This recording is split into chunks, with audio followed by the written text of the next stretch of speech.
Everybody, I am here with David Fairhead, author, podcaster extraordinaire, filmmaker, editor. You don't have a hat on now, but I know you have many proverbial hats. So I do. thanks for being here, man. Hey, I appreciate it, man. This is a long time coming. I feel like I know you, even though this is the first time we're actually meeting, which happens a lot with podcasting. But I feel your pain because I know how it feels to be you, coordinating and Yep. getting your schedule set, what you're going to do next, and who you're going to interview. I get it. I've been doing it 16 years now. So, boom. Yeah, and congrats on that milestone, man. That is amazing. Cheers. How are you? Cheers. I'm amazing. Amazing, Dave. And sorry, do you prefer David or Dave? David Fairhead's fine. I go by many names. Not all of them are positive, but no, Dave is fine. Dave is fine. Right. Dave is fine. Whatever. Yeah. I'm actually Perfect. DJ to other people. Okay. A family thing. Perfect. But, That works. Yeah, nothing but positivity here, but I am lazy. So Dave works for me if it works for you. And it's nice to meet you, You sort as of well. the first time. And I say that, well, because we have been going back and forth for a while and scheduling because we both do similar things in the podcasting realm. And for your audience, all the best conversations happen off the air sometimes. And that's exactly what we say on our show all the time. So true. Know each other. And there's so much going on. You know, you do conventions as well. I've been doing this thing for 16 years. How long have you been doing your show? For a while now? Not that long, but it feels like a long time. I'm going into, I believe, my third year. We can share all the things that go wrong with a show, and it'd be hilarious. It would be, yeah. It's funny actually because I did a speaking of conventions when I was in Richmond, Virginia, or Williamsburg, Virginia, rather, doing the Scares That Care AuthorCon convention. I was on a panel called Podcasting 101, and of course, they asked you what's the best podcast, what's the most memorable one you ever had. That took me a little while because it's like, well, which child do I like the best? Right. You know, kind of like all of them most of the time, and none of them some of the times. But then they also, of course, ask you what's the worst one you ever had. So I'm like, that was the easy one. So yeah, you could. There's so many tales. Like even the one, like you said off air, I did a whole conversation. I'm like, my God, this is the best conversation. This is gonna make me famous. This is gonna make him famous. This is fantastic. And I didn't record it because I went to go full size on my screen and something weird happened, and that was the end of that. I feel you, brother. Believe me. We'll get into horror stories of a different kind that way. But hey, yeah, thank and they you are horror stories. For having me here. I appreciate you having me on. Yeah, you bet, man. No, it's been an honor, and I know thank you very much for giving everybody the excuse that I'm not hard to track down. I'm not an asshole that doesn't return phone calls. That it's because we both juggle a lot. But the other big reason too is we kind of talked about this off air. Actually, we've been talking for almost an hour before we even hit record, so that's been really that cool. happens too. That happens, and we've got some different characters. You've got your audience behind you. I've got Johnny Gruesome studio audience. That's live from Helm's Deep. I got my studio. They're always with me one way or another. There's also awesome. A mysterious cat that's been showing up, but I have nothing to do that. I don't own a cat. I do own dogs, and there are producers. They're in the other room right now. But my last interview, somebody saw a cat behind me. I don't own a cat. And you read my book. You know how weird that can be now. Yes, I definitely want to talk to you about the mysterious cat that showed up when you almost died. Boozle.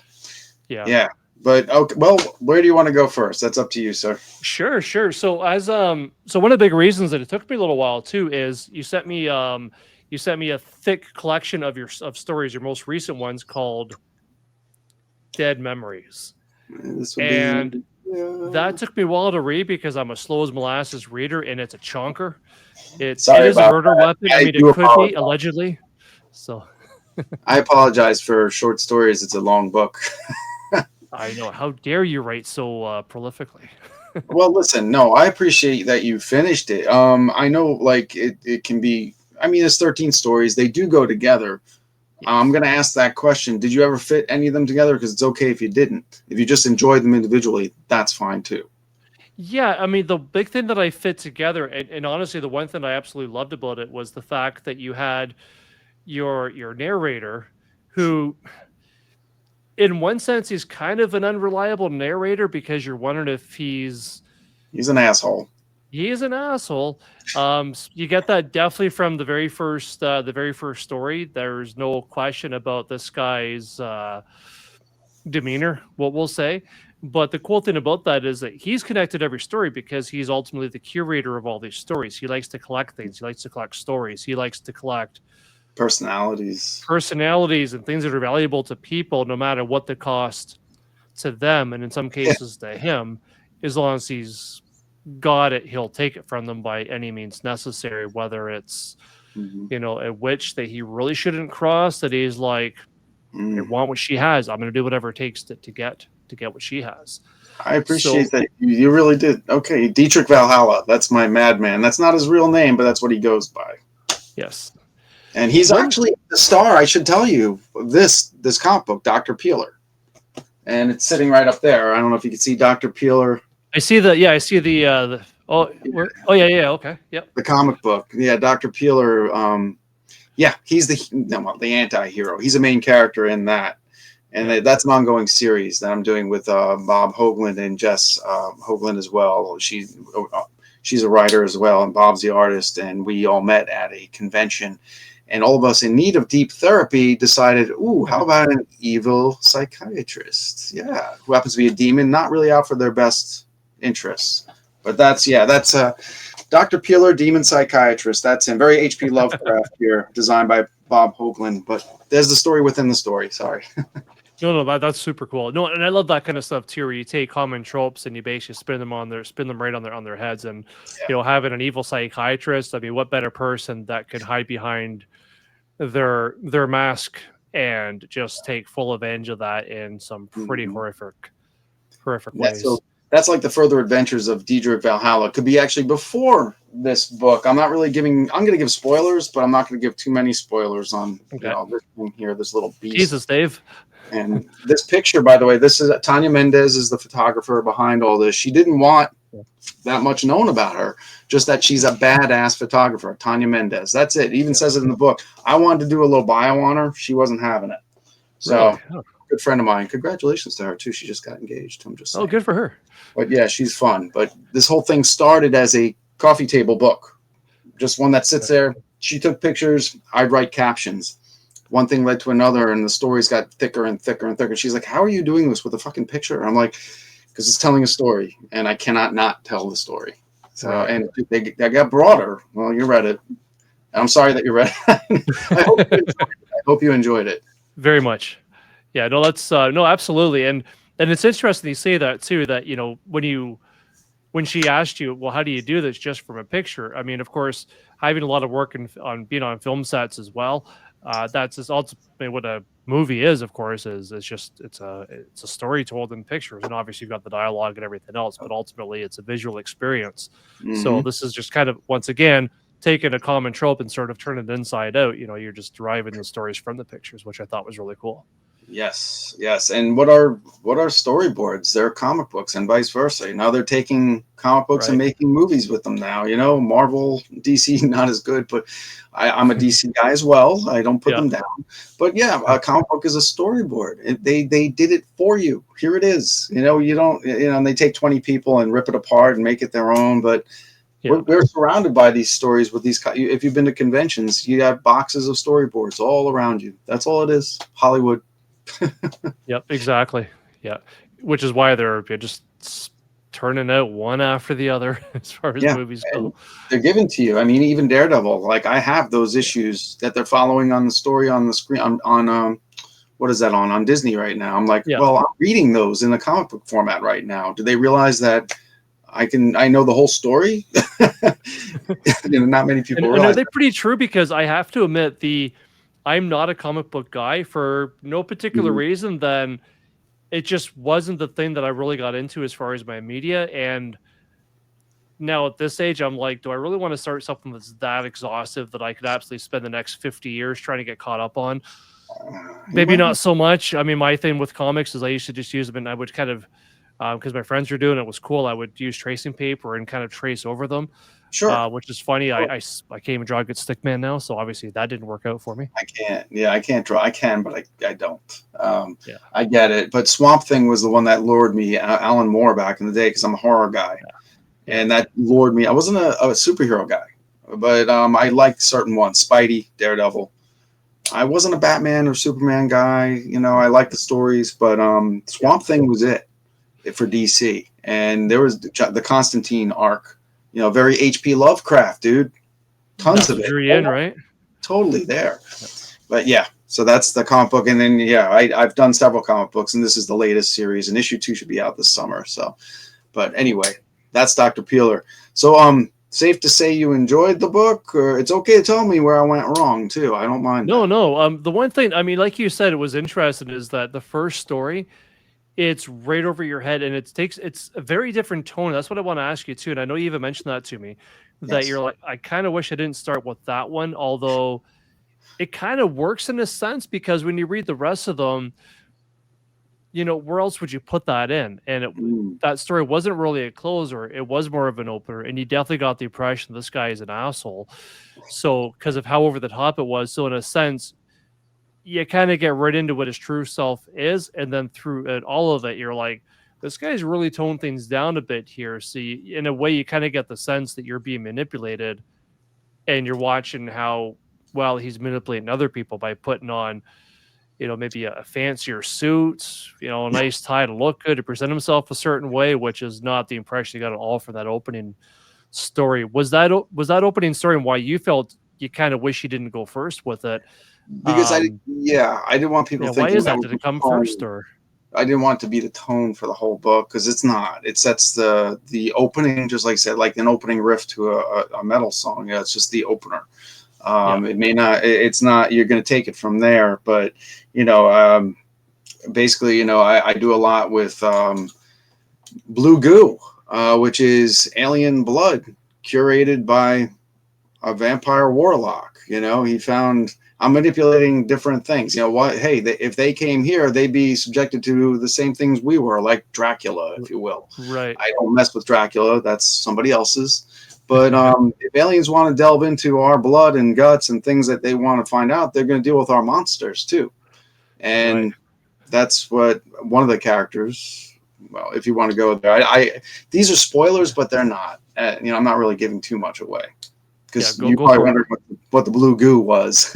Yeah, I think people are wondering what like blue goo. What are they talking about? What part of the body does that come out of? Right. Well, and it's obviously like a kind of a heroin den story in the beginning. The guy's all strung out, and Right. yeah, and he needs the blue goo, which is hitting the streets like fentanyl, but it's Yeah. fentanyl curated by a warlock. Basically, he knows how. He bit an alien, and that their blood is now infected, just like ours would be. But it does fun things like heroin does, which always ends badly. So Typically does, yes. And I yeah. love the fact too that when you first introduced that, it's introduced by him coming across an old derelict church. And I thought that Hmm. was kind of brilliant where it's Thank you. kind of, I guess, when you're doing that kind of stuff, for them, it really is like going to church, like getting It's a real your, place. That was a real place. oh, Uh, interesting. Place. I'm in Pittsburgh. You're in Ontario. That's a place in. It was called Altar Bar. An altar bar what became a bar. It used to be a church, and Okay. when that closed, they turned it into, like a lot of them now, being renovated into clubs, Yeah. and it has since closed. But I saw a lot of good bands there. Yeah. I mean, churches honestly are beautiful buildings. I've also often fantasized, wouldn't that be cool to buy an old church and turn that into a home? And acoustically, if you want to have bands play there, Mr. Smalls is like that in Pittsburgh too, Yeah. and that's a whole other story. But yeah. But Dead Yeah. Very. Memories. I mean, this book came about. Honestly, it is. It's I poke jovial fun at the words regret and despair. I guess that would be the not the plot so much as the tone. Yeah. Every story is different. They don't all end badly in death or dismemberment. It's not a body Right. horror type book, but it does occur. I think Right. you'll agree that every story is very different from the next. Yeah, extremely different. I mean, there's some that take on more of a kind of a sad tone. Other ones are more almost like the one with the babysitter. It was almost well, very much so like a who done it. And then once you figure it out that, then it becomes sort of a how done it. So it Yeah. was very much like a um very much like a mystery theater kind of story, I which I get, really enjoyed. And then you know what? I wrote it down because it is complicated to even reiterate. Basically 13 tales of horror revolving around alien blood infected by a vampire warlock, intertwined by a witch's trap by two sisters involved with the said warlock. So yeah, there you go. These two, the witches kind of are throughout the whole thing, and they tell their own little stories here and there too. yeah, which But they're I fighting. like that a lot. And that's one thing I thought was really cool about this is that they're you could read them all as standalone stories, but they are all connected. At least most of them are connected, or at least Yeah, obviously connected. But then at the same time, you have Dietrich Valhalla, yeah, which is cool because he's all ultimately responsible for collecting them all, which also makes you wonder, the validity of the stories that you just read. Are they what really went down? Is it just through his own interpretations? Are you reading the stories the way that he wants you to, the whole Victor is the Victor is the historian kind of thing. Well, it goes both ways, obviously, where the villain can be the yeah. writes the history. So you kind of wonders like what's really going on sort of thing with this. So that's what I thought was very interesting. And even when you've read them all, you kind of go back and you think, whose truth am I reading about here? I appreciate that. I tried very hard to do that. I've had several books. The Fall of Tomorrow was my first one, which is my H.P. Lovecraft monsters taking over the world thing. Yeah, and what a great Everybody title thought it was too. not. They all thought it was zombies, and it's not. The zombies show up in one chapter. The rest of it is, and there's a reason for that too. Yeah. But yeah. So I went with this thing, with I'm trying to think when I was writing it, like basically I was challenged by a professor, actually a friend of mine, Michelle Oster, who shows up in one of my books in Fiends of the Flesh, which is another group of another anthology. And she told me like all your characters sound like David. All I hear is David talking, and I've known her since sixth grade, so I know she's right. Yeah. And I'm like, damn it. So as like a challenge to myself and an exercise, I decided to have between 4 and 5 narrators telling these stories. Dietrich is there for pieces. DJ Wright tells some stories, and the warlock himself steps in at some point, who manipulated the witches into a lot of the other stories. But yeah, I tried to do different narration, so it didn't just sound like me, didn't sound like asshole Dietrich Valhalla, and it didn't just sound like the warlock or the witches or whoever else with DJ Wright, who is somewhat of sound mind but falls ill. And his story, 4 of the stories are true, 2 are definitely absolutely true, 2 are based on articles in the Pittsburgh area that I'll get into. But yeah, so Cool. yeah, I wanted to challenge myself with the narration. And that is so challenging too. I mean, I've certainly have read some authors' earlier books, and you can really, and it's you can. I mean, every character essentially sounds the same. Where, like you said, that's the authors speaking for all the characters, Yeah, and it's interesting because I find that when it works really, really well, like if you're reading, say, Elmore Leonard or F. Paul Wilson, who I mentioned before that he's very inspired by Elmore Leonard and his dialogue as well. That you could almost cover up the character's name of who said something, and you could read their dialogue, and just by reading the dialogue, you know which character it was. yeah, So when it works extremely well, you notice it. When it works very poorly, you notice that as well. And yeah. I guess if you kind of get a happy medium, then you don't really notice it so much, and that's okay too. I agree. Yeah, the last thing you want are your characters seeming like one guy's talking to himself. There's got to be something Right. that makes something different. Like Patchwork, my serial killer. He basically, when he's talking, he's a piece of white trash. He is that. He's worse than Dietrich Valhalla. I do Let's have. make it I don't know if you would say this, but with all the stories, the 13th one, Halfway House, which is actually one I published in another work, rehashed it for an ending. That's my Tarantino-esque finale. I don't know if you nice. picked up on that. No, I didn't actually. That's really cool though. Well, I it can, really, I can see that. it's not set in stone, but 4 guys sitting around the table spinning a knife Yeah. to tell stories before extreme violence. But Yeah. you throw in the paranormal. But yeah, that was my. I always joke and say that was my Tarantino ending. Yeah, no, that's hilarious. I feel like such an amateur for not picking that up because I've seen most of That's all right. Tarantino's stuff. That's Nobody. awesome. Yeah. But I appreciate So, you reading it. I do. oh, and I appreciate sending it too, especially the cost of shipping anything out to Canada. I mean, it's worse Please. now, but even before, it's like, I swear to God, somebody just like puts it on a mule and it's just slaps it on the ass, and it's They were pretty I good. don't know. They were pretty good about it. Yeah, I mean, things are well, right now things are sketchy everywhere. We just talked about that. And unfortunately, tariffs and everything else coming into play. It's going to make things a little bit more interesting. Yeah, when it's terrible. I mean, there was somebody she was selling a book, and I really wanted to read her book, and she got some wonky copies from Amazon, so she was selling base level, base price, and I thought this is it, perfect, free shipping for everybody in the States. So of course I said, so what's it going to cost to ship out here? And she double checked, and she was selling this book for $12, but when you factor in the shipping costs and the conversion rate, it was going to cost me about $80 to get this book. And I just thought, Yeah, I'm so sorry. I just can't do that. There's so many other things I could buy. There's a lot of books I could buy for $80 over here. right. So you sending that chonker of a book, I really appreciate that. Yeah, man. Oh, anytime I can do that. I don't like. I'll pay. Yeah. When it comes to books, I mean, it's not a dying art, and it shouldn't be a dying art. No, And I don't like reading online so much. I can't do that either. And I mean, I will read books, and I've gotten, I went out and bought myself a dedicated e-reader just for reading books because, I understand that again, books are really expensive, especially for a lot of Yes. small presses out there. So they can't afford to send out 20 different physical copies. So sending an e-copy is easy for them, and I'm good with that. Hmm. So I will do that. But like you said, I love the smell of a book. I love Yes. the feel of a book. I find it's a lot easier just to take out a book and read it. There's no Mhm. barrier to entry. There's no technology waiting for crap to load up. I can just grab it.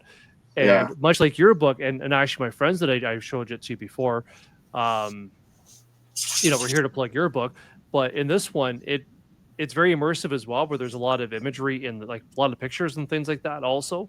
And I find that just doesn't convey the same way in a digital copy as well. You're not getting them with the text that they're supposed to go with on the other page. Yeah, I even So added some pictures myself because I came across and I'm like, oh, that really fits this story, or damn, that's where the story took place. I need a picture of that. That yeah, cemetery shot in the book, that's mine because it's actually yeah, near the place where that house may exist. The house at the end with the door. yeah. But yeah, the door. Yeah, I don't know. Do any of the stories, anything stand out for you in particular that you liked, or I don't know, hit you differently? Um, Again, I really like the babysitter story.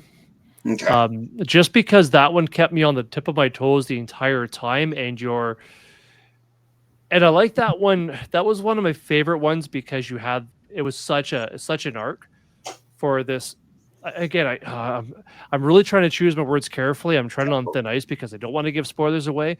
But there's a Right. character that seems like just an ideal person for the role that she comes into the story to do. Mhm. And she seems amazing. She's perfect. She's sweet. She's kind. She's everything you would want in the role that she's there to do. And I guess the fact that I said that she's a babysitter and this is kind of her arc, I already kind of spoiled it for people. Sorry, It's guys. okay. Yeah, it's all But right. watching her transition throughout the story, and then at the end, again, throwback maybe to Tarantino, maybe accidentally, maybe not, where the shit really hits the fan. And the most tense part on this was them sitting around the table Okay. chatting, just a conversation where lives are at stake. And Yeah. it's just that was honestly that was a really intense scene that I really liked. And that was one of my favorite stories. But my very favorite story, I kind of feel bad about saying this, and I was trying to Uh, plan of how I would say this nicely, but there's really no nice way to say this. now I'm really But wondering. the story that's based on the true event of you almost dying was Okay. my favorite story. So Shapen, thank Shapen you. Dead Cell. Pardon me? Was it Shapen Dead Cell? No, it was Weasel with the cat. Boozle, yes. Sorry, I wanted to say Beelzebub, but for some reason I can't. If I think of Boozle, I want to say Beelzebub. Yeah, So, which might have been an alternative name. Who knows? and that Maybe one's he had kind of other plans for you. it has some yeah. Boozle was a real guy. Um, well, it's hard to say that. But Yeah, Shape, that's the story that everything, the blow by blow of me being in the hospital. It's not a secret. I had pancreatitis and twice, and I had 5 blood transfusions. I mean, I was in another plane of existence, but I remembered a lot of it and wrote it all down.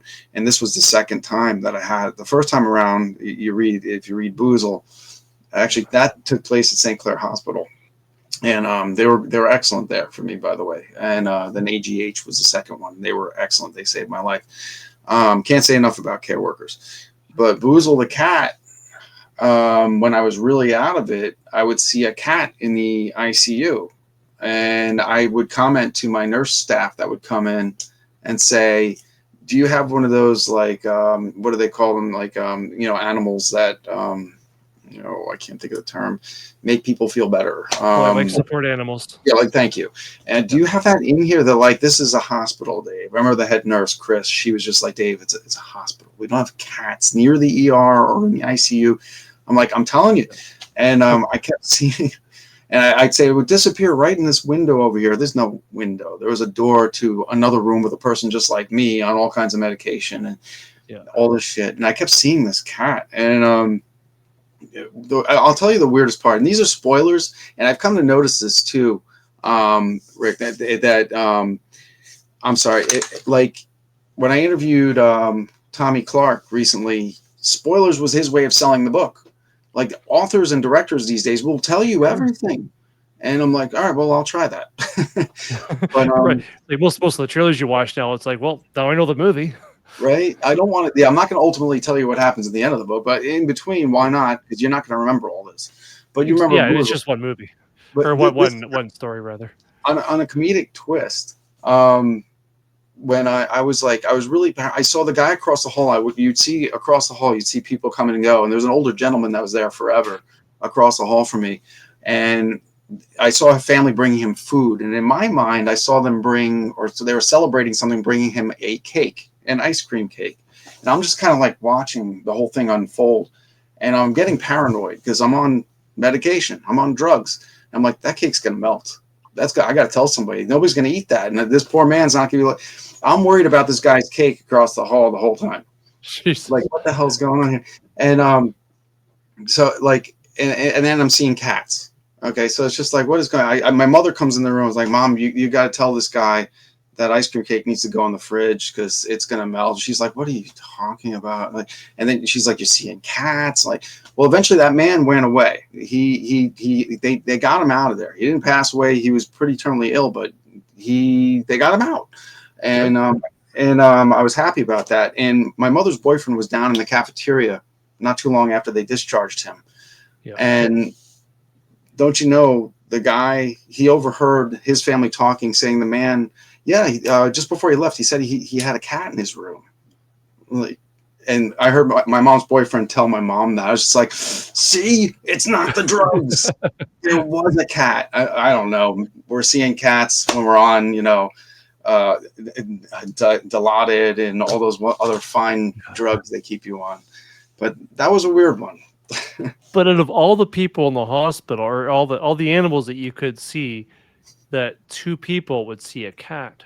It's weird.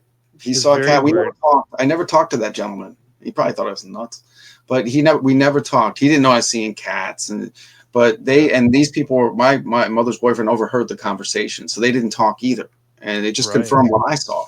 So there you go, ghost cat, and that was one of the Yeah. better stories. Did you like my intermission? By the way, I put an intermission in the book. Which was really cool. Yeah, I've seen that before in some other books, and I Really? So thought, okay, kudos to I whoever. couldn't tell you which book it was, but I remember. Oh, what the hell was it? It might have been the book that I mentioned to you that Joshua Hall did, the guy Really? that wrote Glorious. I think because his book is just kind of wonky in the way it had the title set up and things like that. I think that was maybe the one that had some intermission stuff in it. But I love that kind of stuff. I love just quirky, weird stuff that's again just you don't expect it. Interactive. You're like, intermission. It's a book. I can have an intermission whenever I want to. I can just go to Right? the bathroom. I can even take my book with me. The author's suggesting you do it now. Yeah, which is Um, so cool. Yeah. where that came from, and this is a throwback to 70s TV, late 70s, early 80s. I was watching A Bridge Too Far with my dad on TV. And this is before they realized they could Mac on their time. And they had a counter on TV of 30 minutes, just a counter with no commercials. They could have filled that up with 30 minutes of commercials. They didn't do it. Yeah. I'm like, this is crazy. Even then, as a child, I was like, there's an intermission on TV. So I decided I'll put it in the book. I'll put a goofy poem in that, well, I wrote. And that goofy poem is also a foreshadowing to the other work that I mentioned is Dwelling in the Dark is another group of short stories. This is the one I'm actually more proud of than anything. Really? What makes that one stand out to you more? What's that? What makes that one stand out to you more? I feel like I became a writer in this one. You know, it's my second one, and I became better. You know, like I knew I don't know, more well-rounded. I took my time. The first one, The Fall of Tomorrow, is a story all itself. I wrote it in like under 2.5 months. I wrote it in a month, finished it in 2.5, and there was a deadline, and that's a whole thing. But anyway, yeah, I've talked too much. I know. It's okay. It's a podcast. You're supposed to talk. I know. I mean, we could just kind of stare at each other awkwardly and have the audience kind of, fill in the blanks. And it's like, what can you imagine is going through our minds right now? Like those old sitcoms where they stare at each other and it's Skinamarink, like Skinamarink. Did you watch that movie yet? I have not seen that one yet. Pronounce it Skinamarink, I think. Yeah. But yeah, you kind of fill in the gaps. You'll have to watch that episode with Tommy Clark and myself because he interpreted it for me, and now it makes sense. I'm gonna have to see that one. Yeah. Because I ended up having this one guy that was on my podcast a while back had the little toy phone in the background, and I'm like, hey, my kid had that phone, and he's like, that's the phone from Skinamarink. Well, not the one from it, but one like it from Skinamarink. And I'm like, okay. Then he talked quite highly about that one, and I know the one, very popular one. Yes. Yeah. I also you asked about this, how this book shaped me, how this writing shaped me, and it did. I tried out fantasy drama or Fantarama, if you will. I like the story. Then Came Rain is the male version. Left Behind is the female version of Regret. Big time regret. Just that whole bit. You remember the girl, Sarah's friend Emily, she had the thing for Harry Potter books and fantasy, and her friend Sarah has the arboretum where she goes for a walk and things happen there. Yeah. And Emily felt left behind by her cousin's family who all went off, got married, had children. And she's like, dude, where's my Post-it notes? I missed that memo. I didn't know we were supposed to do that. She got left behind. She never found that romance that took her away and have children. The other one, I think I told you, Then Came Rain. My editor called me and didn't talk to me for more than a week, saying I made him cry on that one. Then Came Rain. It hit too close to home, and I grew up with him, so I understand his mindset. And that was all about, an artist that never made it. And he's living in this shack up in this mountain. He's got a beautiful wife that loves him. He does have a kid. He was graced, but he is not happy with himself. And then he's taken advantage of, because what happens when you leave yourself open? Well, a witch steps in. Of course. But, it sounds typical, but I think I go somewhere else. Yeah, no, that's super interesting. And when you tie that back into real, I shouldn't say real life stuff, because maybe there are witches out there that will absolutely step in. I mean, it definitely takes on a lot of meaning depending on what perspectives that you put into it. Correct. But do you have? I'm guessing that you have kind of drew from, because all of your stories. One thing that was really cool about it is that they were very clearly very personal stories, and the fact that you have become or allowed yourself through your stories to be extremely vulnerable. I mean, who talks about these kind of things from the life, and that you did in a way that is, a lot of people I think would be very afraid to do that you literally give a step-by-step portrayal of, I mean, the time that you almost died, that's a lot of people might have been embarrassed over. And when you look into something like that, where you just that really resonated with me as well, that as if regretting something that profusely doesn't affect you enough on just a completely solitude level, but that you open yourself up for other things to kind of come inside of your life, whether it's a witch or situations or other nefarious people, entities, what have you. You're right. I kind of get the impression that you're talking about that on a very personal level as well. You're right. I met with very. I've had some bad people in my life, and I don't have a problem, like vile, evil, like just witnessing it, like wow, these people do exist. But I was able to table that, and you use it for your stories or whatever. Sure. When I was away for about 8 months from everything that was productive, and five of which, 4.5 in the hospital. But I had already written these skeletons, and when I came out of the hospital, I like shot forward, like I am gonna finish this and put it out there. I contacted Tanya, who sent me a couple more photos I needed, and I beefed up all the stories. And of course, the Shape-In Dead Cell, that story wasn't never in it until I lived it. And then I was like, you know what? This is gonna be the meat of it. I'm gonna put it right in the middle. And yeah, a lot of things I didn't want to address, but there's a lot of things I wanted to address too.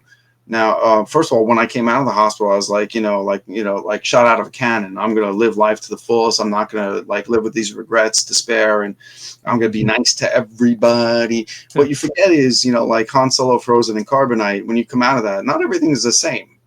Luke is a fucking Jedi. You left your Wookiee behind. Your woman hates you. It's like, and you're hanging over a Sarlacc pit. So not everything is as it should be when you come out of that. And that was a lesson too.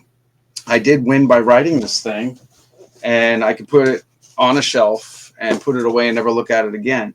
That was part of the armor, and of healing. It's a story I could put away and maybe never go back to again. But there's a lot of characters there that I'm going to use again, the ones that survive anyway. So, but yeah, unless you do write that zombie book.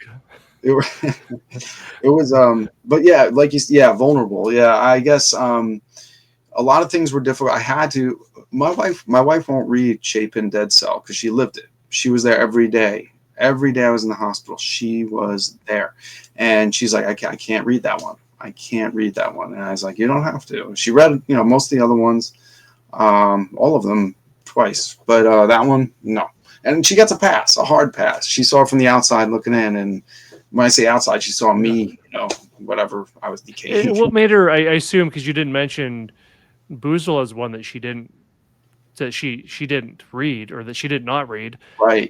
What was it about that one that she was able to read? Because she was there too. That was the first time. So that was a couple of years before, like a preemptive strike, and it was very personal and just a bad time for her. Seeing me in there and the shape I was in and the changes that were going to happen.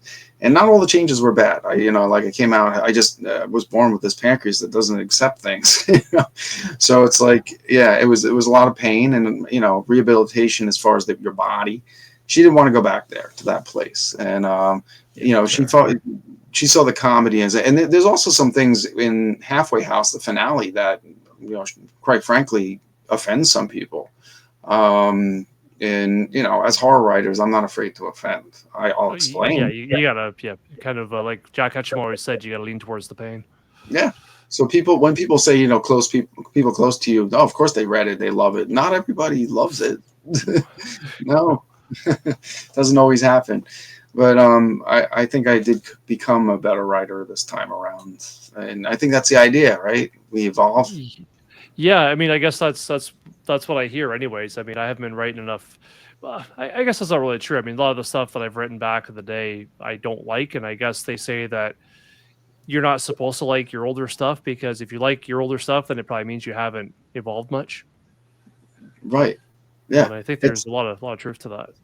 It's like fly fishing with Captain Quint, It's like, it's supposed to be a relaxing atmosphere. Sit there with your beer, knee deep in water, catching trout, and this guy's yelling at you and throwing beer cans at you the whole time. It's just like, this is not relaxing, but you're taking a chance. maybe it'll be fun at some point.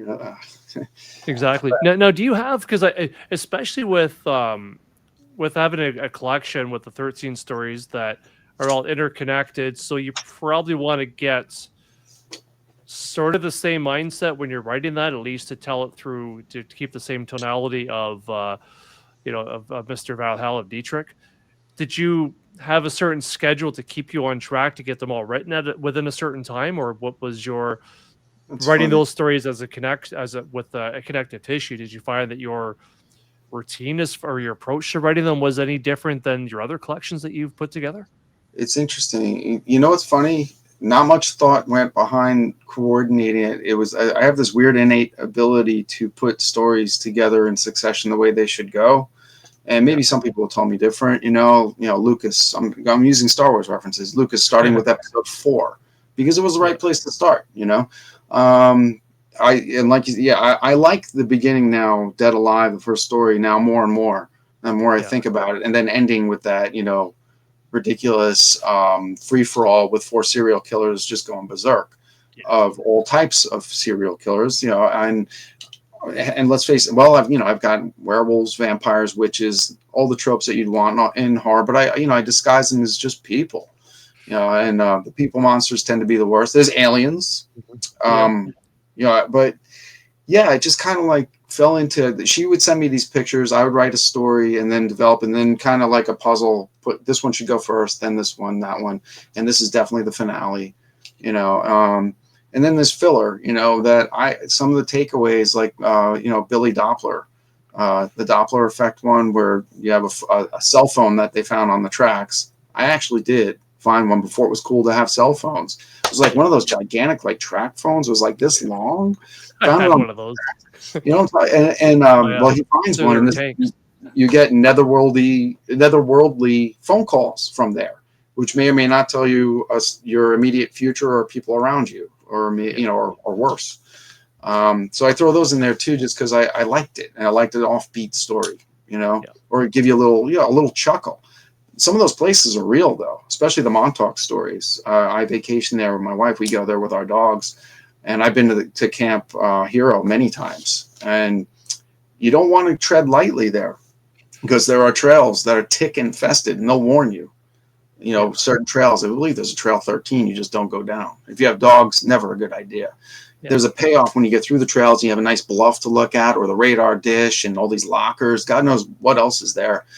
But Yeah. it's an interesting place, and that's Camp Hero. That story, Okay. Fair Barter. That was an older story I had too. That kind of fit in.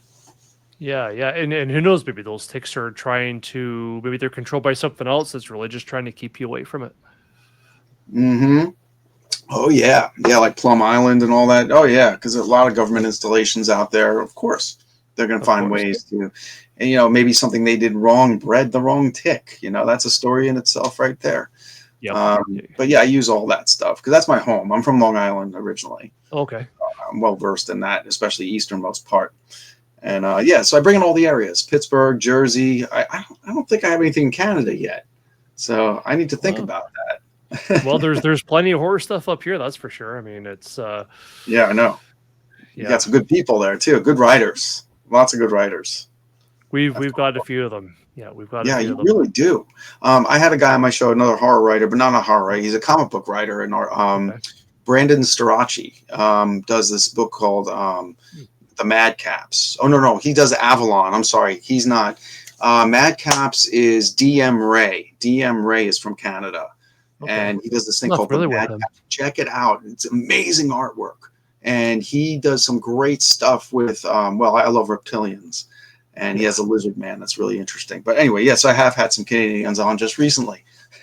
That's cool. That's cool. Yeah, Kudos to that. Well, it's funny, because I was for as long as I've been doing this for, and this is one of the things we kind of talked about that off here about, how it's almost strange because of course you have your own podcast as well that you've been doing for 15 years or sorry, kettle, 16 years, you said, right? yeah, Kettle Whistle Radio. We're 16, almost probably 17 years, almost 17. Yeah, That's awesome. That's awesome. Kettle And for Whistle everybody who Radio. watched this too, I'll put a link to that down below too, so people can kind of click on that and check stuff out.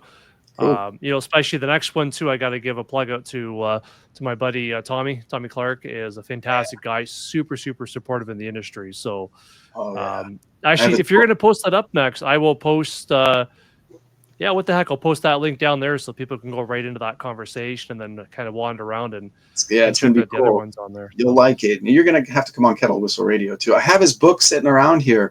It's called We Are 13. That's Thomas okay, R. Clarke. But he was, like you said, enigmatic, amazing person. Very, very intelligent. I yes, learned a lot just talking to him. And there was even talking points, and you know about this too. Like, should we carry on with that? Because like this right now, we're going off in a tangent, right, but it's yeah. so interesting.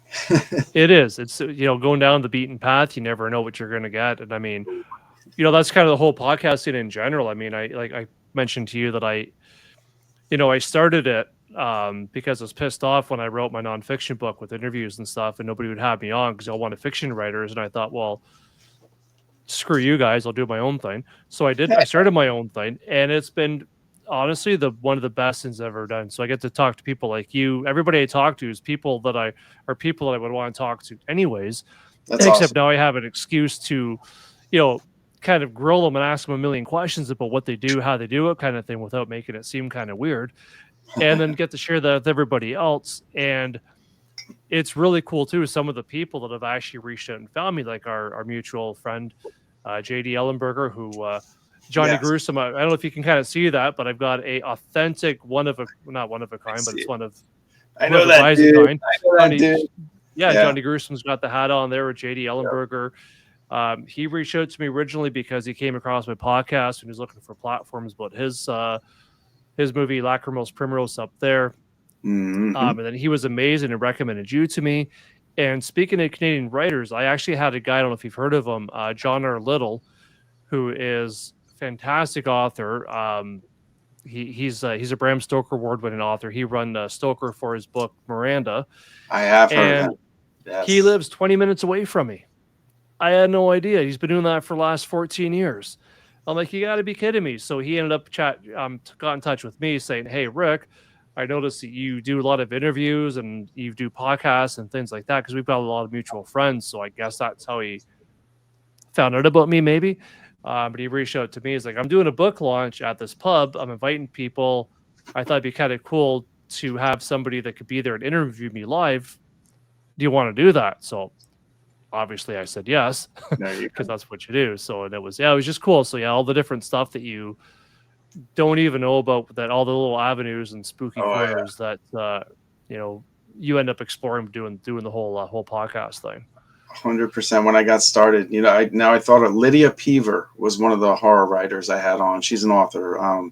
Lydia I don't Peaver. know. Yeah, Lydia Peaver. She does lovely stuff with vampires, but she was an earlier Canadian Okay. guest before I can get anybody else. She came on early. She was within a guild of writers that we would have on a regular basis. We do a lot of musicians too on Kettle Whistle Radio. Cool. So yeah, we got some really interesting stories and great music. So, but it's horror and music. I had to, when I talked to the Okay. powers that be, our server, in other words, they wanted me to do one or the other. I was like, no, this is what I do. It's like feed me Seymour. I need all the music input. Johnny Five needs more input. I need Yes. as much music and I need as much horror and just fantasy fiction stuff like that as possible. I can never have too much. I just have to balance to see who I'm going to have on this week. Right, right. I mean, and it really goes hand in hand too. I mean, you can have a mediocre movie, but then the soundtrack is fucking killer. Like, Maximum Uh-huh. Overdrive. I mean, would Yeah. anybody even know how many people would not know about Maximum Overdrive if not for, Oh my God. AC/DC? AC/DC. But we did whole story show arcs on soundtracks. I mean, just ones you wouldn't Yeah. even expect. It just like, was it a Thousand Miles from Graceland with all the, the burglary, Elvis's, who's that? Isn't that Kurt Russell and Nick Cage, I think? But that soundtrack, holy shit, it's amazing. The movie can be Right. shit, but but now where it all comes from for me, The Crow, where you have a great movie, perfect soundtrack, Exactly what I was thinking. and Singles is like that too. But when you get down to Yeah. like the horror and the vibe, the goth feel, and the visuals, The Crow wins every time. Yeah, I mean the sound. Yeah, exactly. I mean that's just like, I think I used the word serendipity a bit ago, and that's 100%. And Hmm. of course, my cat is now making an appearance because she hears me Oh, talking. because you I'm heard me surprised talking about she. cats. Yeah, yeah, exactly. This one's real though. See, I'm touching her. As I do see that. See, that one is real. I do know the difference. Yeah, I'm surprised she's not People turning around so you can see how real she is. She's done that before. So, they've had to put a little happy face over it because I'm like, hey, come on, it's a family show here. don't, you Actually, it's know, funny because I named her after. So she's a rescue cat. Oh, she's gonna give the cornhole. our So animals are rescues too. Yeah. yeah, yeah. The only, I mean, they're the best. They're the best animals. So we got her as a rescue cat. She came to us with the name Princess, which again is friggin' ironic because that's what she thinks she is. But we weren't gonna have any princesses in this house. This is, the princess is in another castle for sure when it comes to here. So when we got her, we named her Muse because I thought that was a cool name. I got it from That's a great name. what's his name, Dustin's cat from Stranger Things, Yeah. and so I thought that's kind of cool. Muse, the way he named it. Unfortunately, that cat died horribly from a demigorgon, although I'm sure it was quick. But I always thought Muse, writing Muse, haha, that's kind of funny. I like to write, that's cool. But apparently she took it to heart and she thought Muse meant she needs to freaking meow every chance she gets. Like she's quiet now, but she meows and she sounds like a freaking bleating goat. And like she's just been spending all day drinking whiskey and smoking cigars, waiting for us to come home. I was like, man, man. It's like it's a really pathetic sound. Well, ironically, Muse is the villain in the Daredevil arc that you see on the show right now, if you're Oh, that's watching. funny.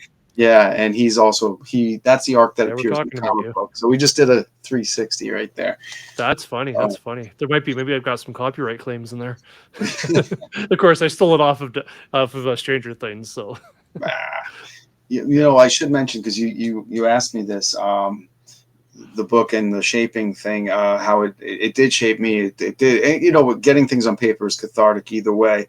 But while I was in there, while I was in the hospital, I was getting texts from a friend who was also in the hospital at the same time. He happened to be my next door neighbor, Randy Keene, and he, very good friend. Little did I know he was dying while he was in the hospital, and I was getting these texts, call me, call me.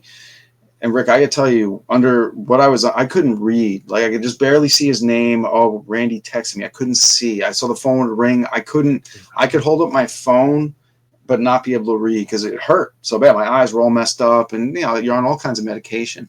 it's frustrating. And I when I got out, I had found out he had passed. I found out in the last couple of weeks I was there, I believe, but he passed while I was in the Oh man. hospital, and I found out somebody else that did too. So like all these changes happen, and I dedicate, of course, that story to him.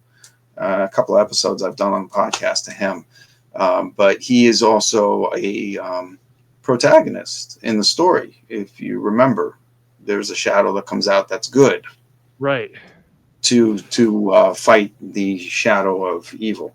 And that's just hope. And in the state of mind that I was in and where I was going and when it was taking me, this person that actually did pass showed up. Yeah, that's a rough one. But it's, yeah, based on what happened. Real. Yeah, and I mean that's what a deep concept that is as well. I mean, one of my favorite Twilight episodes that I remember watching as a kid, and it still resonates. Still think of it, was I believe it was just called The Shadow. I Hmm. believe where there's a kid who befriends a shadow, starts becoming his window, and then eventually the shadow starts doing the boy's bidding. It kind of goes back to, I mean, everybody, yeah, I believe it too. Everybody has a shadow self to them. So, in this kid, unfortunately, his shadow self was an evil little bastard, and it Hmm. would send his shadow off to kill all these people that did him wrong, looked down the wrong way, bullied him, whatever. And I remember the that. kid got a little bit power hungry Yeah. over his new evil person, and then things kind of like Twilight Zone. So there's a cost to pay for everything. Always. But I think Yeah. that's fascinating. When you did that, where you pitted a good shadow against an evil shadow, so you essentially have like two. It's a very much a yin and yang thing. Yes. Where you very much have like a good conscious, bad conscious, kind of like the angel and the demon Yep. trying to Yep. speak through each other. but I can't say it enough. If somebody asks me what this book, Dead Memories, is about, it's about regret and despair. We all have it. It's just, where do you let it take you? And what are you going to do with it? I turned it into a book. I turned it into power. But not everybody does. Not everybody turns out so well. And we shouldn't live with regret and despair, but we're going to. We're going to have it. It just happens. And I think that's yeah. I mean, you nailed it right there. I mean, yeah, certainly if some people, unfortunately, or what have you, don't have to live for very long before they develop a pretty deep well of regret and despair as it is. And some people it breaks them early, some people it makes them, and they become. Oh, I lost you. Uh-oh. No, I'm looking at your chest. What happened? Like, eyes up here, people. Eyes up here. That's pretty funny. That's my camera. Just I wonder if we're conjuring some different creatures here. Deity. I shouldn't say deities. Yeah. But maybe Randy just said, "Nah, stop talking about it." And I talk to him. I talk to him quite often, actually, when I go outside, and we used to meet outside and on my driveway. He was my neighbor, so I was like, yeah. So I talked to him there. Maybe he came to visit just now. I don't know. Stranger things happen. Stranger things happen. So. Heck yes. I mean, they say that, ghosts, it's all about experience, experiences, belief kind of thing. But I don't think I've ever experienced the supernatural. Certainly not the way that you have. Maybe I haven't done enough to lot in. But right. apparently that helps. But don't do that again. Hopefully you never have to experience that again. It's funny. I've always been a naysayer. I'm the guy that ghosts don't like. Nothing ever happens when I'm around, ever. It's in recent years, though, I did have a few things. And it might be the parties that I've been around. I've been on ghost hunts and such. A good friend of ours is Heather Taddy from Paranormal State, the show, if you ever watched it. And I've learned a lot from her. She's done a lot more. You can see Travel the Dead now is on YouTube. That's her show with Katrina right now. Any fan of paranormal stuff, well done. And we went on a couple of ghost adventures with her, and she's been in here. She got this thing. When I started this up, she was like my co-host for a while, and I learned a lot. What the do's and don'ts and the don't cares, or when something's fake, or when something's really real. Yeah. And I haven't seen a lot, but what I've in regards to podcasting, you mean, or regards to doing the ghost hunting? Both. Just the experience alone. But yeah, the podcast, Kettle Whistle Radio, she gave us this name. And we used to talk. It was Jane's Addiction and ghosts. So it's always been founded on horror and music. And when you run out of things to talk about with one band and one ghost, you got to move on. But she comes on every now and then. She's big. But check out Travel the Dead on YouTube if you want some good ghost stories. It's an excellent cool. I will show. check that out. But I've learned a lot. I've learned a lot dealing with those people, with hanging out with those people, and people like our mutual friend JD, who made me associate producer on his film that I guess you got an inkling about. Those Who Make Monsters, the new one. Those Who Make Monsters. That's the one we interviewed Valerie Sofranco recently. Yeah, were you going back to Blood on the Reel before that? I wasn't aware of the other one. Yeah, he made one with big people somebody I brought to the table was Valerie Sofranco, who created. She's a creature fabricator who created Gizmo Gremlin and Jack Skellington, and that has JD all over it. That is so cool. When I said I can get her, he drove his ass out here, and we went and filmed her scene. And she's lovely. She's been on here many times. She's a great artist herself, but she did work. I mentioned that before because I remember him saying something about talking with the creator of who made Gizmo. Yeah, one of my favorite characters ever. I used to have with little Gizmo when I was a kid. Oh yeah, it's JD's. It's his favorite movie was Gremlins. And he got to interview her, which was great. And it's going to be a good film. It's no spoiler. We're not giving anything away because we announced it and we had pictures of the set, the shooting, and everything. So as far as movie making, I'm involved with that one. Other than that, I've had my head blown off on several films. Yes, including John Russo's. My Uncle John is a Zombie. I was the third person killed in the film. So that's awesome. You're the charming one. I shot on the hill as a zombie, but it's a good scene. It's fun. That's awesome. Did you get to roll down? I did fall painfully, and Russo directed me personally because I didn't fall correctly the first time. It's like, I don't know about you, man. I fucking hurt. I think I felt just Yeah, right. got a little eye candy for you. I show this to certain people. When this little bottle of vodka, this airplane bottle of vodka, Yeah. Mr. Russo brought this over when he had to do some singing, and I was recording for his soundtrack for My Uncle John is a Zombie. And this is what he drank beforehand to give him beer muscles, so to speak. He didn't need it. He's got a hell of a voice. He didn't need it. He's very good at doo-wop and such. And you could hear My Uncle John is a Zombie soundtrack. It's probably on Spotify right now. I know it is. Yeah, that is so cool. Yeah, I just wrapped up a whole bunch of shit just then. Sorry. That's all right. No, that's super cool. So how did you get involved with doing the movies then? Have you just the people you know and they're, hey, come on in, let's check this out? Or is it from guest that you've podcasted with before? Or? It's an excellent question because I do have to clear the cobwebs on that every now and then. When I got started, I was doing comic books. I did conventions, and conventions lead to meeting people, one of which was Heather Taddy, who at that Comic Con, the Steel City Comic Con, who opened up the whole ghost realm to me. But then there's other people I've met, like John Russo and all the people from Night of the Living Dead. All those lovely people I got to interview, a good mess of them. I met Judith O'Day and Gary Striner, and I just, oh my God, some of the just lovely people. And getting involved with the Living Dead weekend up in Evans City, where the original Night of the Living Dead was filmed, the cemetery was filmed, and in Zillionople in that area. These are all places in the film mentioned, as well as places that they shot.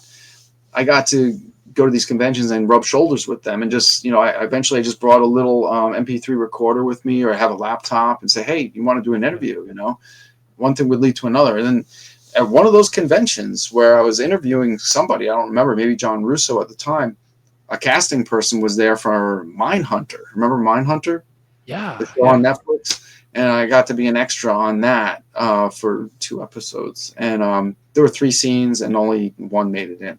But it was an experience. So how cool is that? I mean, that was a great show. That's an older show. It was like, what, 10 years ago? It's going back some now. It's 2 seasons. I heard there's a 3rd season coming. I spent 14 hours in a jail in Greensburg with 14 to 20 guys all in one jail cell until they would pull us out for whatever they needed us for, walking down a hallway or standing by. At that time, I had really long hair, so it worked for like a 70s shoot. And I had a lot of facial hair. So being a freaking drunk tank, huh? Right. But it's things like that. I met people in that jail cell. I met them in jail. What else are you gonna do but talk to people? Like, you're involved with what? You did this? Oh, cool. All right. And I'm setting up my next interviews. Just kind of one thing. That's awesome. Pittsburgh was malleable when it came to like meeting people at these small conventions. Yeah. And Marty Schiff, and Creepshow people. Oh man, Indianapolis Days of the Dead. I interviewed Bill Moseley. One of the greatest moments of my life. I've heard he's just nothing but fantastic. He was so much fun. And while I'm interviewing him, freaking who was it? American Werewolf in London, David comes up to me. How could I? Oh no shit. Oh my God, I can't remember his name. No, not Landis. No, the actor that played David. Yeah. He comes over, but I met him. Google that. Like, that's how it's like this syncopation that like you meet people meeting people, and it's just like in Indianapolis Days of the Dead was a big one. I met a lot of rock stars there, some washed up, some not, and a lot of horror folks, and I just kept their names. And back then it was easy to connect. Skype, we Skyped everything. Yeah. And Skype just died yesterday, I hear. What? Yeah, I heard Skype went away. Interesting. I could be wrong, but I think Skype died, and we have Zoom and we have other mediums these days. Yeah, I find with Zoom. See, I've used that before. I used it on. I think I did one podcast on there before. I've interviewed other people, like some, some of the like movie guys and that, where they always have a handler, and they, for whatever reason, they'll use that as well. Or Zoom, I guess. But I find that it's a pain in the ass. Like it condenses everything, so then you get a lot of extra quality control you have to do on it. It's notorious. I haven't encountered that yet, although it'll be, in one sense, be kind of funny. but also really inconvenient where it does seem to get hacked a lot. I mean, they've made some headlines for being hacked. Oh, Certainly was I know with Zoom rather as well. That's one that I've heard. I guess the firewalls on that maybe aren't so good. oh, really? So they're gonna But like steal your material and use it nefariously. yeah, well, and not even so much that, but people that can actually get into a conversation. I mean, I don't think I'm prolific. Why I shouldn't say I don't think. I know I'm not prolific enough, and I'm not on every hacker's Yeah, radar. Is like, man, that Rick guy. I tell you, we get onto his podcast, we can spread yeah. our message to the planet. I'm kind of over it now. Like, I just expect it. Like, well, then I'll just erase that and do it again. Whatever. Yeah, And it's somebody slanderous. That's different. But yeah. something else too, because our show revolves around a lot of music. The YouTube portion, we don't have it on there because that gets taken down. Musicians have it done all the time when they put their Yeah. video, their own video, to their music. It'll get taken down. So I get permission, and on the audio version on Spotify, iHeartRadio, we play the music. For the interview portion, that's strictly YouTube. We don't do anything with music. We just talk about it. And now we're going to play this one. And then if you listen to the podcasts on Spotify, your headphones on by yourself in your car, or whatever, you'll hear everything. YouTube, Cool. just select like me and you talking right now. Yeah, one of the guys that I watch on occasion is Rick Beato. He does a ton of music stuff, and he's been a long time a music producer and a guitar player, and he teaches guitar. And I don't know any of that kind of stuff, but I find it fascinating just to hear him talking about the industry and interviewing different people and that. And a lot of times he'll kind of go on and he'll sort of play guitar along with talking about these are the best hits of this or this is that, but he has to be very careful which bands he plays. And Oh, he'll often say, I can't play you this because immediately these guys are notorious. They will take me down yeah. because they do that. I can't even play so much as a one chord.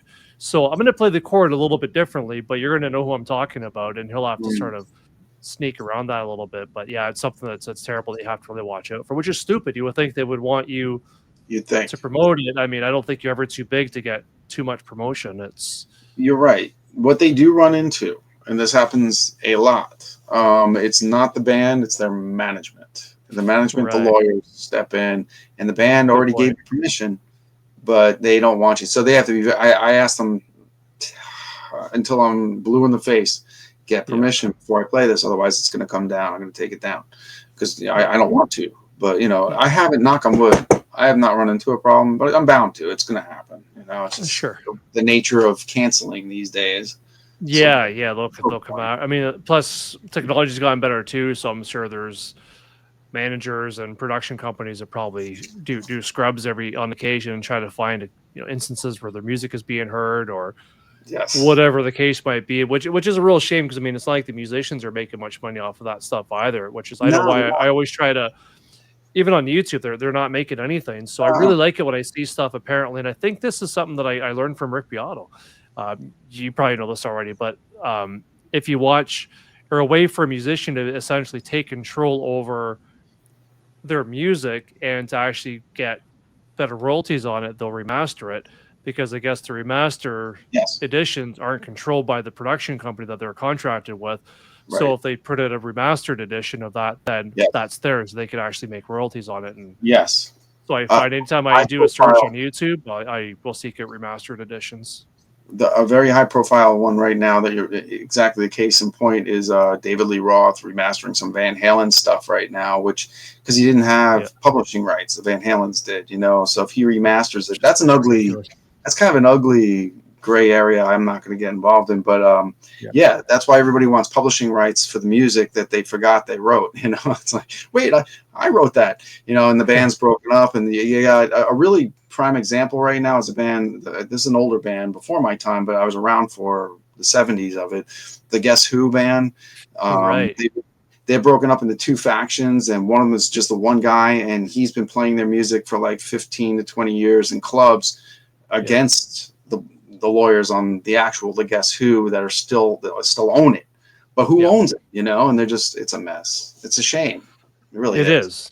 It is. And especially this band's been around forever. I mean, it breaks, again, politics, breaks Mm, up people and it's a real shame that they can't just sit in a room and just kind of divvy things up because they were all a part of yes. it. I mean, what good is your chorus if you didn't have the words to back it up, and what good is that Mhm. if you didn't have the drums or the lyric? I mean, they all, they're all part of it. You bring up an interesting point. I don't know if I'm going to get in trouble. Did you pick up on a certain song and band that actually made somebody kill in one of the stories? It's kind of funny. It's very personal I'm to me trying to because I remember this hate this. back now because it's been a couple of months now since Okay. I've read it. Bilby the Biter comes across a young couple at a 7-Eleven. They're parked in a convertible, and a song is playing, and it just turns him murderous because that's how I feel when I hear the song. Yeah, Sister Christian. that's I a hate great that song. song. I hate it, and I don't hate it for Maybe the I just music haven't heard it. There's certain songs I have the same too, but because classic rock radio is still murdering it, and it's not so yeah, much that songs are bad, the overplay. Like there are bands. I have three yeah, bands I'll never listen to intentionally again. Three bands, and this might offend everybody listening, and I don't care. I will never listen to intentionally. Journey. yeah, I'm sorry about that. I can't yeah. because today at work alone I heard 6 songs and 2 of them twice. Um, I cannot listen to Meatloaf. That's a Long Island thing. Yeah, Meatloaf was killed in bars as a kid, it just terribly. And REO Speedwagon. I'm sorry, I can't do it. I just can't do yeah. it. And I joke about it, but those bands are still in high rotation, and I Oh my don't need god, them yeah, anymore. and yeah, they do it for me too. More it's singles, that they'll have a song on. I'm like, oh, it's a great song, and then you listen to it over and Over over and and over over. and over Well, again. this made Bill B kill, and I've Yeah, been wanting to write that scene for so long. How music can actually bring you to a that's point like hilarious. enough already. And I'm not saying Yeah, music makes you kill. He's a very fictionalized character, but yeah, yeah. I'm sure everybody's probably the reason I was like, yeah, I've been there before. Didn't yeah, act on it, so that's good. But they say thank you sharks don't for eat people either. yeah, right. I Oh just my take a god, I little remember bite. when friggin' the Spice Girls came out. My god, I was working at a summer camp, and it was a Rotary camp, and the That fucking you gave me chills right there. But okay, yeah, and right, and I mean the worst thing ever was when it would rotate and we get some of the tweens that would come in. So like I think the oldest group that we had were we had a group that was like 12 to 14-year-olds. And that was the worst because all you'd hear was the freaking wannabe song the entire time. uh, And I went from kind of watching the videos, even thinking, yeah, she's kind of alright as a look. I don't mind this video too much, to the point where I just wanted to like get stabby with the video. And every time it came on, I just want to rip my own ears out. And yeah, like yeah. You said it was Spice just Girls, and I don't dislike them. I was dragged to see that movie, Spice World. I haven't I Oh, haven't seen it. No, I was thinking of a different one. I was thinking of the Barbie thing. That's okay. Aqua. That's another thing. Same idea with that. Barbie was done a little better. Spice World, don't do it. Yeah, don't do it. Don't do it. I don't think I Don't do would. it. I can't get back that hour and a half. It's just I did it as a Yeah. favor. My wife, we did it as a favor to somebody else in the family, and ooh, boy, we're still talking about that one. Yeah, there's no horror movie. I could sit through any B horror movie now. Sure. Well, I mean, the thing with horror though that I absolutely love is that you can watch a movie, and sometimes the most fun movies to watch are the worst ones. They're just horrible. I Yes, mean, what's I don't know, probably the most notorious movie that's bad is Planet Nine from Outer Space. I mean, you're watching this thing. I mean, the freaking props are falling over while they're filming the movie, and it's just horrible. I've But got it's one so more. funny. You can't help it. Like it's got its charm to it. Yes, it does. But I have one. This goes back to college days. A little movie called Elves. Nothing, anything good that's in your mind about that, just wash it all away. It is about a Christmas elf that is evil, a stormtrooper created by Nazis, and he a latex little monster running around in a mall situation, can't even clamp down its teeth. It goes to bite somebody, and I think the teeth bend quicker than the hand does on the Oh person that no. bites. It's so bad. The highlight of the movie is that Grizzly Adams himself is in it as the hero, plays a Santa Claus, a mall Santa, Yeah. and he is he has to hunt down the elf and kill him. It's so bad you'll laugh your ass off through the entire movie.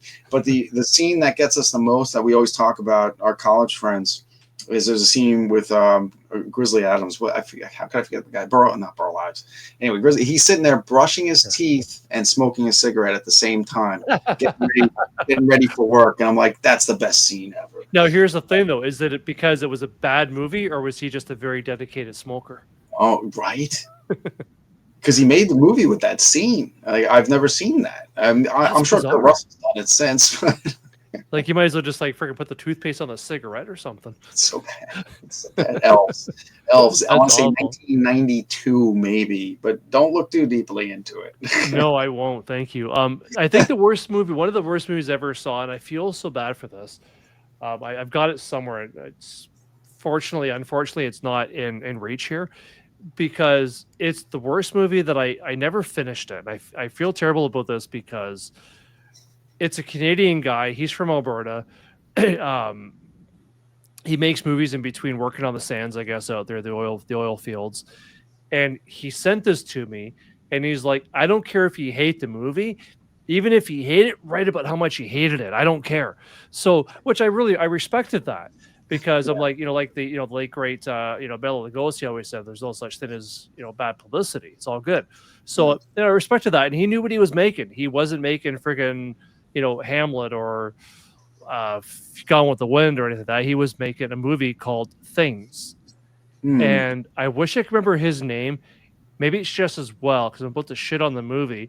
Wait, is this recent, Rick? Because I kind of remember. No, this is a while ago now. This was back in kind of my earlier days. So I actually just broke up with a long-term relationship. So maybe I needed something that was going to distract me, something that was just going to piss me off even more than I already was. So the movie didn't work for me on a lot of levels, including that one. But no, this would have been about, I'm going to say 20 years ago, around then. So what would that take us to? I guess the early parts of 2000s, I suppose. Somewhere around there. Yeah, it was about 20 years ago, I think. Maybe not quite that far back, but it was. I almost want to hit pause so people don't have to endure watching my ass while I'm turned around looking for things. But smoke coming out of your ears. I get it. I do that all the time. I know, right? It's like, and I know what's over. And I keep looking over there, and people are like, "What the fuck are you looking at?"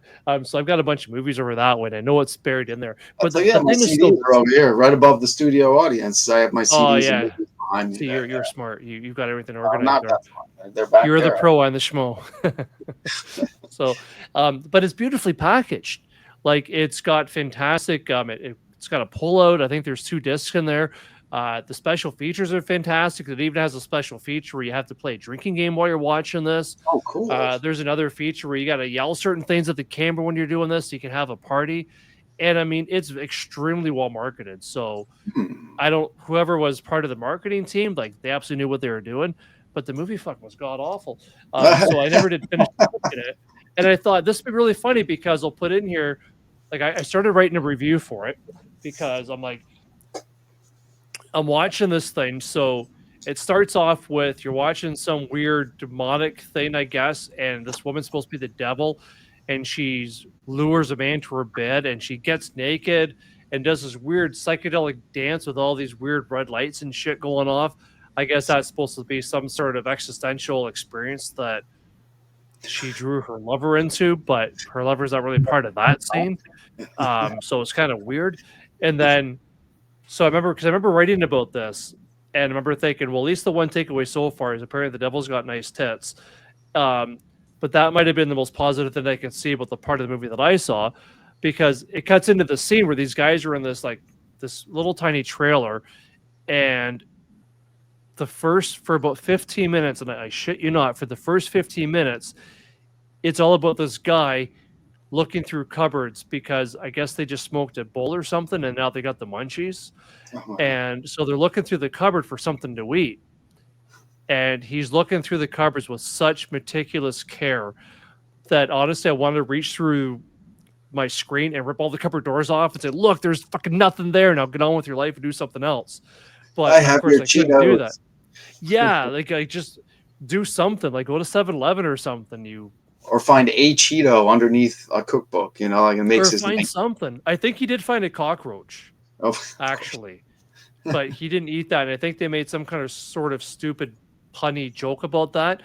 And then as he's doing this, his buddy's sitting on the couch. He's waiting for a guy to find something, I guess. Like, man, I'm bored. There's nothing to do. And I'm like, well, fucking, how do you think I feel? I'm watching you guys do this. We're So watching get you. on. So I think I was just Watching you pissed be off at bored. that time, and it wasn't a good place in my life anyway. So I'm like, that's enough. So I hit pause or I turned it off, and then I wrote my little thing about that. And then I thought, what'd be really funny is if years later I actually finished watching this, and I'm like, this was such a traumatic movie that it took me 20 years to finally be able to watch this piece of crap. So That's a second challenge you presented me with tonight. So I got to look at this one now.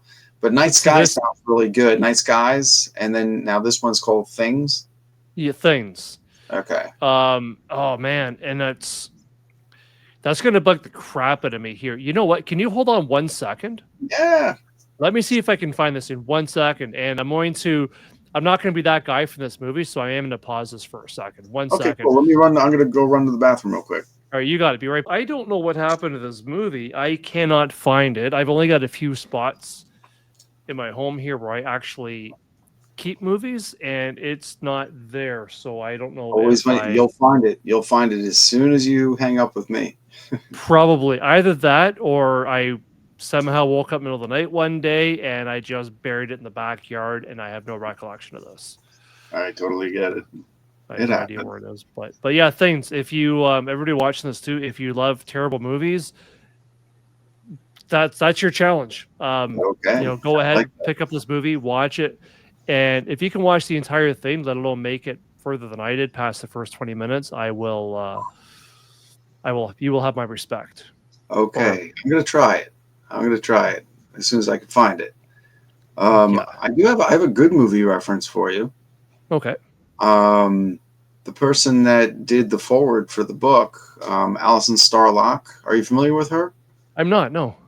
She directed the film The Apology. It's on Shudder right now. I think it's still there, and it was on Prime for a long time. I think it's still available. But The Apology with Anna Gunn and Janine Garofalo.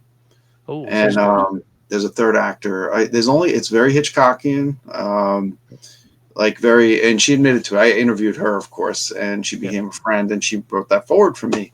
We had some things in common, and you got to see that movie if you like Hitchcock. She nails it. I recommend. It's not a very long film. I think it's like an hour and 15 minutes or so. Watch it tonight if you have a chance, or next chance you get. It's you'll be surprised at how good it is portrayed. And it's only 3 people in this little microcosmic Hitchcockian world. And I can't explain. Just watch it. It's really good. She did that. She intrigued me, and I asked her to do the forward, and she did me justice. So I really like.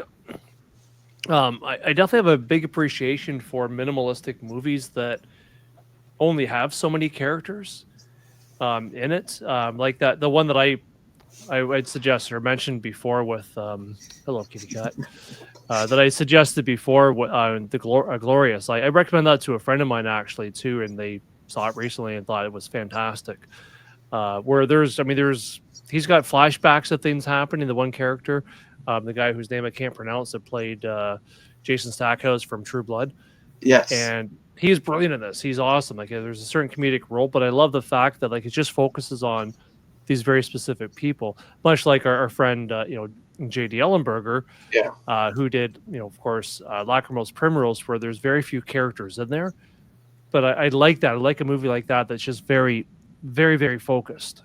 Yes. And very minimalistic, and you can really get these few people's heads.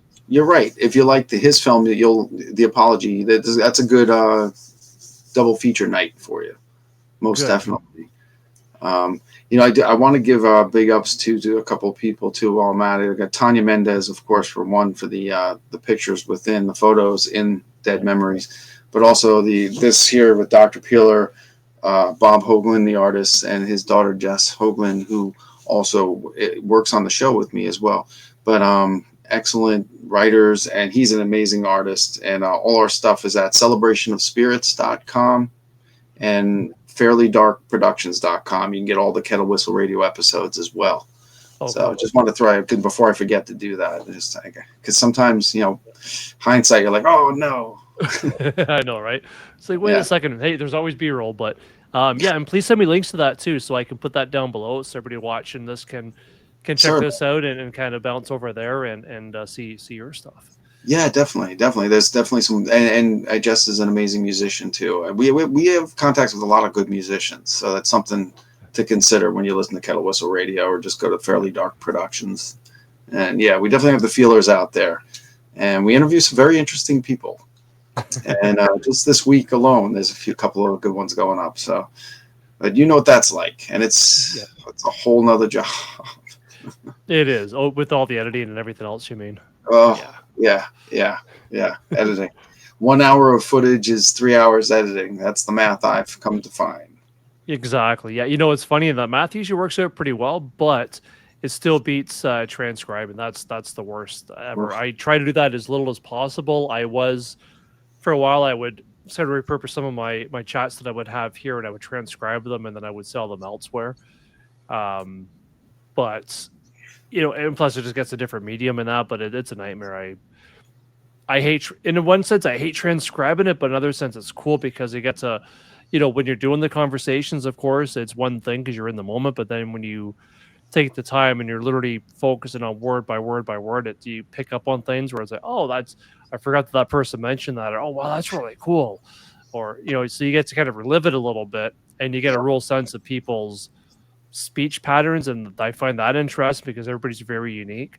Some people are That's very very true. Yes, you find yourself looking at those ebbs and flows, and you're like, I know who's yeah, wrong yeah, right now. Yeah, that means yeah. you've been doing it too long. I think so. Yeah, yeah. Yeah, No, it's time to do something to make some real money, but yeah, it wouldn't be nearly as fun. Um, yeah. Money. yeah, yeah. But I really appreciate you having me on, man. This is a lot of fun.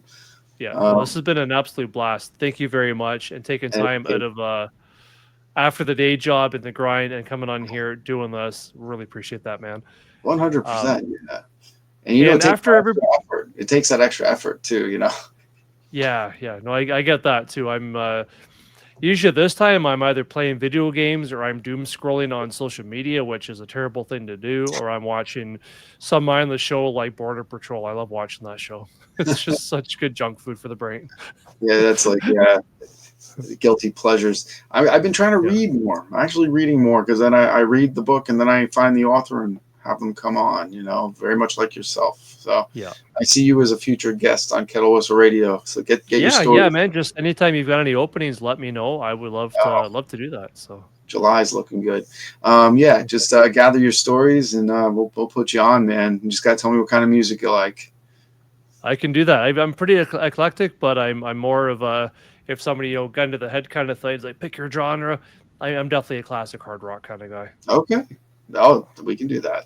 Yeah, I mean, we touch everything. We really do. I just got like hit up by a folk artist that we had on a while ago, and he sent me some new stuff. I interviewed a rap artist this past weekend, Oh, that's and cool. we do a lot with punk rock, industrial. The thing that's come back a lot lately, and I can't believe the amount of emails I'm getting about the episode, but synth pop and like new Huh. wave synth pop, like 80s feel to it, but more of a Gary Newman darkness to it. Oh, okay. And I interviewed these people from New Orleans, and they synth pop is in. I can't explain it, but it's lovely stuff. Some of it, Yeah. and and even guys that do horror soundtracks, like my guy Chris Carbone does that, and Yeah. he makes these horrific. Like if you watch Skinamarink, the sounds that you get there, he generates stuff like that, and we play that stuff too. So yeah, it's Very an cool. interesting dive.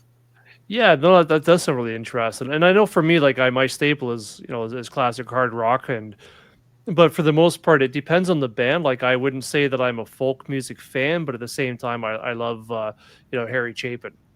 Oh yeah, I absolutely. used to like a lot of Steve Earle, which is kind of country folk. Hmm. Most of his songs tell a story.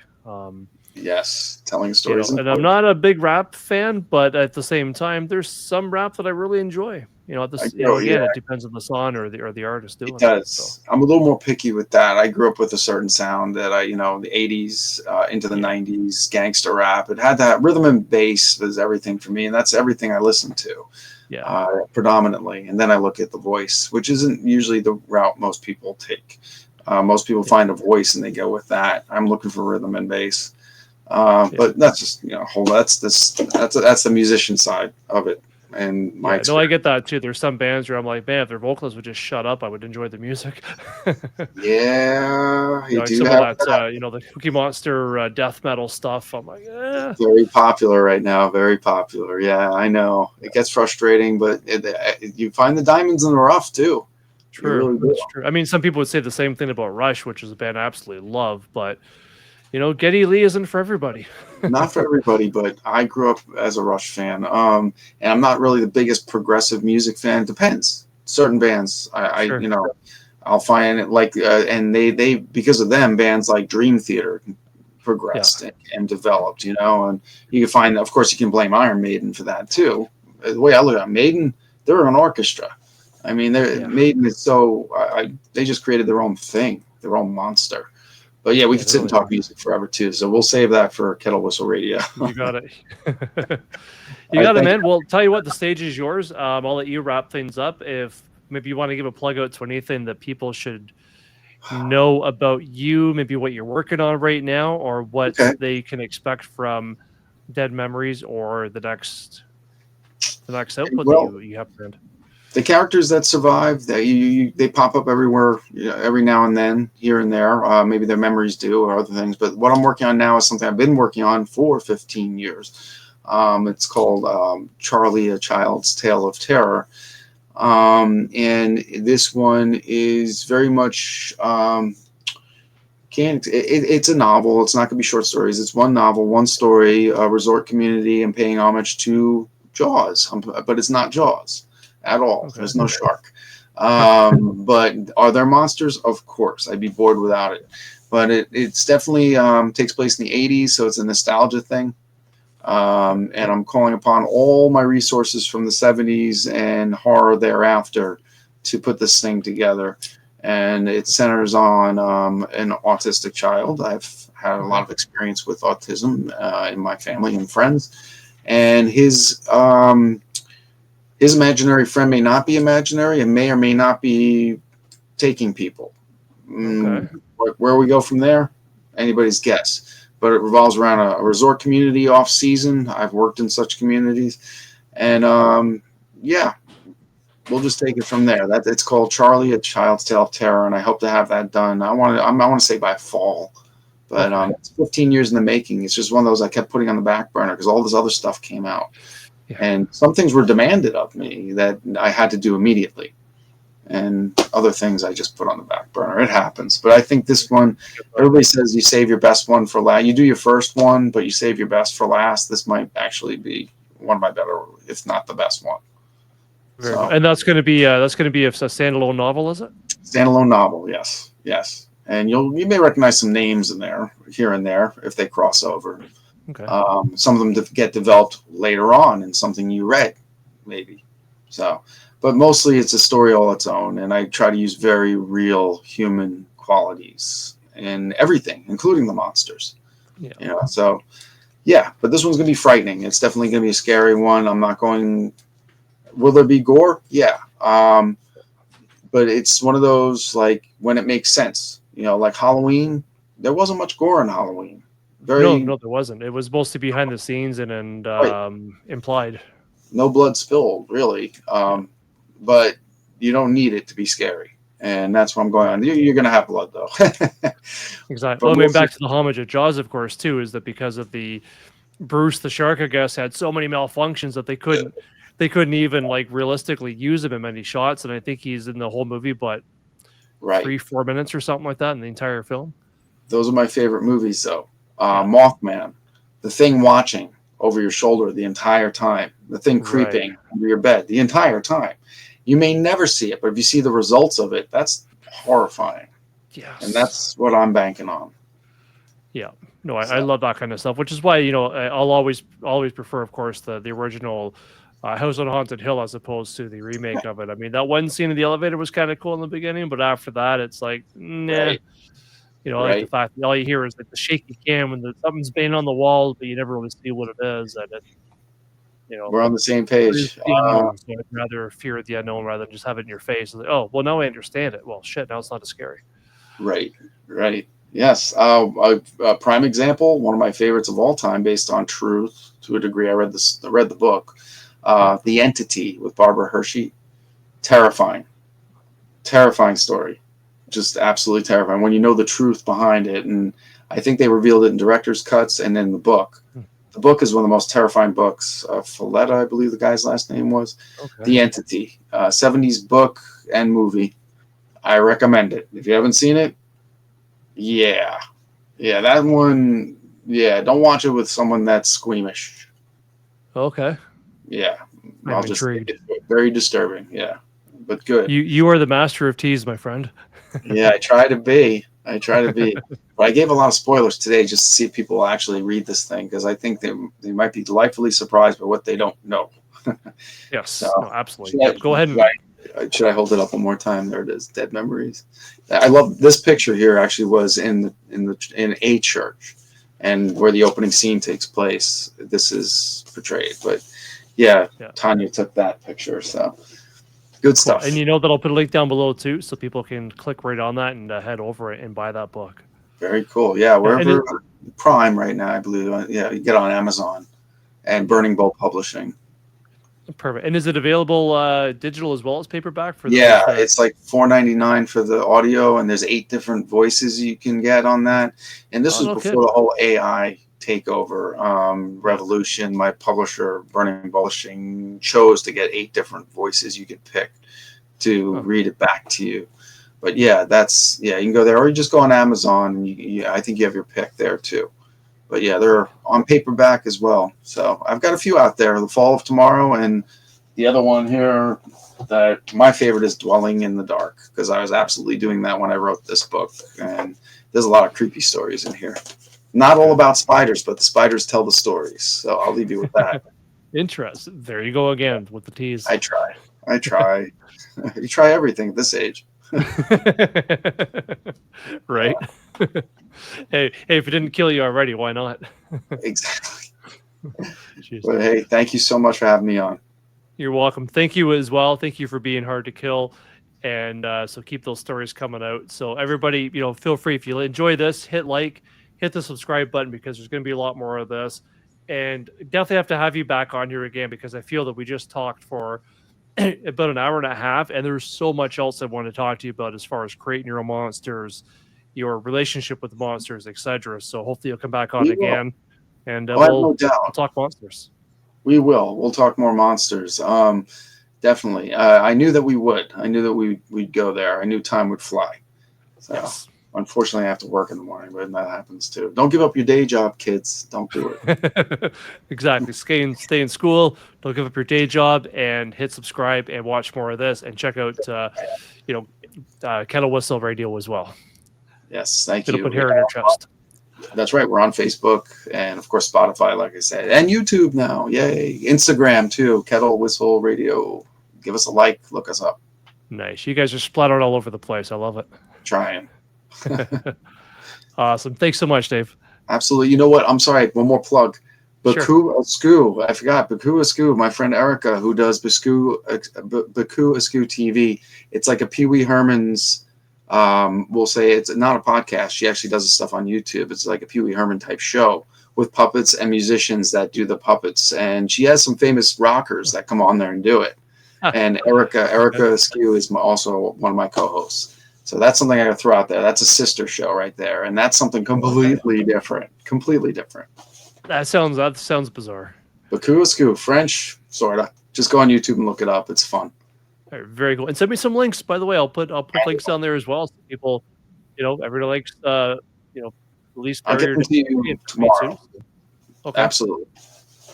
All right. Sounds good. We'll look forward to that. And again, much appreciated. We will absolutely talk again soon. You bet, man. All right. Thank you. Thank you. All right. Bye-bye.